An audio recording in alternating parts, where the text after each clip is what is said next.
this is a concerning piece of information that we're picking up at this given point. Firing at the Bigg Boss winner Elvish Yadav's house. India Today accesses CCTV image of the shooter. Scary Elvish house shootout on camera that's been caught. Attackers seen firing 24 bullets and 3 bike-borne attackers. 2 open fire. That's been caught on the CCTV footage. This is happening in the posh area of Gurugram itself. Bullets rain in Delhi's doorsteps. YouTuber not at home survives the attack. Notorious Bhau gang claims role at this point. Gangsters blame Elvish betting app link and claim that Elvish pushing betting app and ruins life. So let's quickly take a look of the CCTV footage itself that's come to light. इसमें आवाज नहीं है। किसने बनाई थी? मैंने।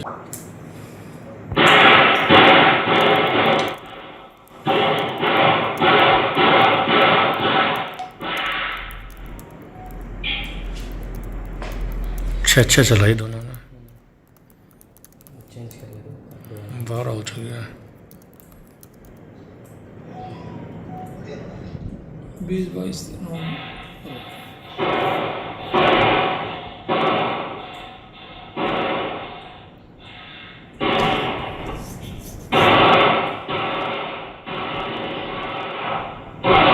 इसमें आवाज नहीं है सर। जो मैंने बनाई थी इसमें आवाज नहीं है। Arvind Ojha joins us on the broadcast at this point to bring us more details. Arvind, very good afternoon to you. काफी चिंताजनक विजुअल्स हमें दिख रही है सीसीटीवी फुटेज में। 24 राउंड्स फायर किए गए जितना पता चल रहा है अभी तक, और जानकारी दीजिए कि क्या हुआ।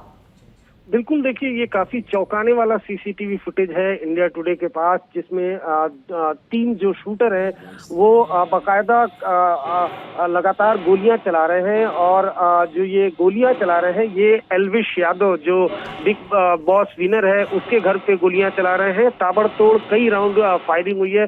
सुबह 6 बजे के लगभग ये फायरिंग हुई है, और जो गैंगस्टर है विदेशों में बैठे हुए हिमांशु भाऊ, नीरज फरीदपुरिया जो एनआईए से भी वांटेड है, उन्होंने सोशल मीडिया पर इस अटैक की जिम्मेदारी ली है। कहा है कि जो सट्टेबाजी है उसको प्रमोट करता है, कई लाइफ बर्बाद हो गई है, इस वजह से एल्विश यादव के घर पर फायरिंग की है। लेकिन सीसीटीवी इमेज जो है वो काफी शॉकिंग है, चौंकाने वाला है। दिल्ली से सटे गुरुग्राम का है, जिसमें अगर आप देखें तो 3 शूटर आए थे, जिसमें 2 शूटर सीसीटीवी फुटेज में दिखाई दे रहे हैं जो पहले घर के बाहर से फायरिंग करते हैं। उसके बाद एक शूटर घर पर आता है, घर के गेट पर आकर ताबड़तोड़ कई राउंड फायरिंग करता है। जो सोर्सेज है वो बता रहे हैं कि 24 से ज्यादा 24-25 राउंड गोलियां वो चलाई गई है, और वो सीसीटीवी फुटेज में साफ दिखाई भी दे रहा है कि कैसे पहले 2 शूटर गोली चलाते हैं, उसके बाद एक शूटर वो गेट पर लटक करके फायरिंग करता है। ये जो 3 मंजिला इमारत है, इसके 2nd फ्लोर पर जो एल्विश यादव है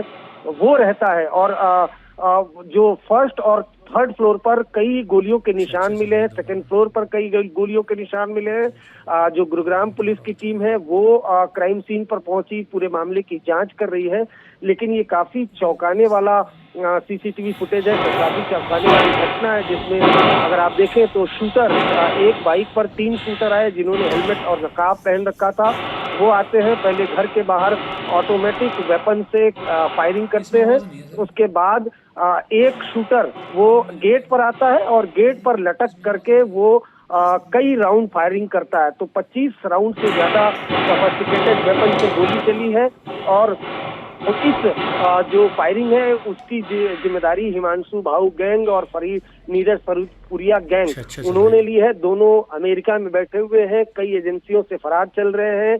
अगर हिमांशु भाऊ की बात करें तो दिल्ली में कई वारदातों को अंजाम दे चुका है, और इस गैंग का टैगलाइन भाऊ गैंग सिंस 2020 है। ये काफी चौंकाने वाला है। इस फायरिंग इंसिडेंट के बाद जो एल्विश यादव है उसके घर पर सिक्योरिटी बढ़ाई गई है। एल्विश यादव घर पर मौजूद नहीं था जब ये गोली कांड हुआ, लेकिन सीसीटीवी फुटेज में साफ दिखाई दे रहा है कि कैसे शूटर आते हैं 6 बजे। और ये ऐसा भी नहीं है कि ये जो एल्विश यादव का घर है ये किसी गली के अंदर है, ऑन रोड ये घर है, मेन रोड पर घर है, और वहां पर अगर शूटर आते हैं और इस तरह से लगातार गोलियां चलाते हैं तो ये काफी कानून व्यवस्था पर, लॉ एंड ऑर्डर पर सवाल उठता है। और अभी कुछ दिन पहले ही एल्विश यादव के करीबी पंजाबी सिंगर राहुल फाजिलपुरिया पर फायरिंग हुई थी, उसके फाइनेंसर की गोली मार के हत्या कर दी गई थी, और अब एल्विश यादव के घर पर ये फायरिंग का सीसीटीवी फुटेज सामने आया है। जी बिल्कुल अरविंद, हमारे साथ बने रहिए, हमें ये सारी जानकारी देने के लिए बहुत बहुत धन्यवाद। Viewers, that is the preliminary details that we are picking up at this given point on this concerning piece of information.